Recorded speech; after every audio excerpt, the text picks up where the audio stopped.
सबसे पहले खबर भोपाल से, जहां चुनाव को लेकर बीजेपी एक्टिव मोड में नजर आ रही है। 5 राज्यों के विधानसभा चुनाव को लेकर पार्टी बेहद गंभीर है। दिल्ली में बीजेपी के शीर्ष नेताओं की करीब 10 घंटे बैठक चली। मंगलवार को 2 दौर की बैठक में चुनावी मंथन हुआ। जेपी नड्डा, अमित शाह, महासचिव संगठन बीएल संतोष मौजूद रहे। इसके साथ ही आपको बता दें, महासचिव सुनील बंसल समेत कई बड़े नेता इस बैठक में शामिल रहे। 5 राज्यों के विधानसभा चुनाव पर रणनीति बनाई गई है। कई महत्वपूर्ण बिंदु जिन पर चर्चा की गई और चुनाव से पहले अब हर कड़ी को मजबूत करने की कोशिश की जा रही है। हर पहलू पर बीजेपी की नजर है। राज्यों के चुनाव में कोई कसर पार्टी नहीं छोड़ना चाहती। तो बता दें कि मध्य प्रदेश, छत्तीसगढ़, राजस्थान समेत 5 राज्यों में चुनाव होना है और बैठक के चलते अमित शाह का मध्य प्रदेश का कार्यक्रम रद्द किया गया। नरेंद्र सिंह तोमर की बेटी की शादी में शामिल होने वाले थे केंद्रीय गृह मंत्री अमित शाह, लेकिन इस बड़े मंथन के लिए, इस बड़ी बैठक के लिए केंद्रीय गृह मंत्री अमित शाह का मध्य प्रदेश का कार्यक्रम भी रद्द कर दिया गया। और इसी से अंदाजा लगाया जा सकता है कि चुनाव को लेकर कितना एक्टिव मोड में पार्टी नजर आ रही है और कितना गंभीर है। तो मध्य प्रदेश, छत्तीसगढ़, राजस्थान समेत ऐसे 5 राज्य जहां 2023 में चुनाव होना है और चुनाव में कोई भी कोर कसर बीजेपी नहीं छोड़ना चाहती। और यही वजह है कि एक बड़ी बैठक, करीब 10 घंटे तक ये बैठक चली, जिसमें चुनावी रणनीति बनाई गई और कई महत्वपूर्ण बिंदुओं पर इस बैठक में चर्चा हुई है। तो बीजेपी के शीर्ष नेताओं की करीब 10 घंटे तक बैठक चली है। मंगलवार को 2 दौर की बैठक में चुनावी मंथन हुआ। 2 दौर में यह बैठक हुई, जिसमें चुनाव को लेकर तमाम रणनीति बनाई गई।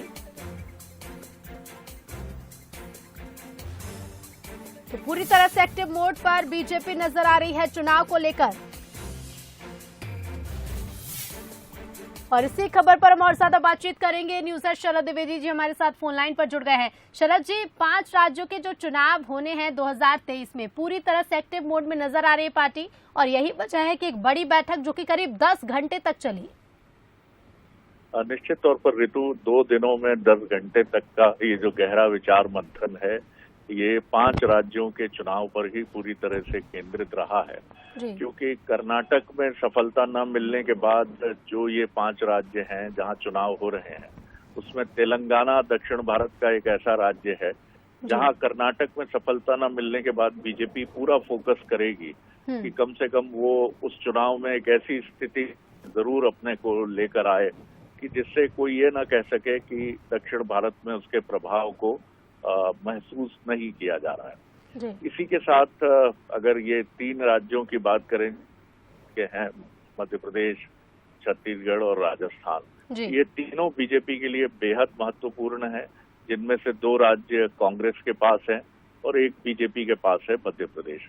तो निश्चित तौर पर लोकसभा चुनाव के पहले बीजेपी की पूरी कोशिश होगी कि वो ये मैसेज देने में विपक्ष को और देश की जनता को कामयाब हो सके कि इन राज्यों में जो हिंदी पट्टी के 3 राज्य हैं, यहाँ उसका दबदबा बरकरार है और वो कांग्रेस से राज्यों को छीन भी सकती है। ये स्ट्रेंथ, ये ताकत भी वो शो करे। इसके लिए ये भी जो खबरें अंदर से आ रही हैं कि कुछ प्रभारी परिवर्तित किए जा सकते हैं राज्यों के, और संगठन के स्तर पर भी और मजबूत करने के लिए कुछ महत्वपूर्ण फैसले हो सकते हैं। तो मुझे लगता है कि वो विचार मंथन पूरा हो सकता है और अब आने वाले कुछ महीनों में हमें इन तीनों राज्यों में और तेलंगाना में, विशेष रूप से इन 4 राज्यों में मैं कह सकता हूं कि बीजेपी की पूरी ताकत आपको दिखेगी और बहुत सारे ऐसे निर्णय भी आपको दिखेंगे जो संगठन की मजबूती और चुनावी रणनीति की दृष्टि से काफी महत्वपूर्ण होगा। ऋतु, बिल्कुल शरद जी, अब हर कड़ी को मजबूत करने की कोशिश में जुटी है पार्टी और यही वजह है कि एक बड़ी बैठक हुई और आने वाले समय में और भी ऐसी बैठकें देखने को मिलेंगी। फिलहाल शुक्रिया आपका हमसे जुड़ने के लिए और जानकारी के लिए। तो पूरी तरह से एक्टिव मोड में पार्टी नजर आ रही है और यही वजह है कि दिग्गजों ने ये मंथन किया। करीब 10 घंटे तक 2 दौर की बैठक चली, जिसमें तमाम रणनीतियां बनाई गई हैं।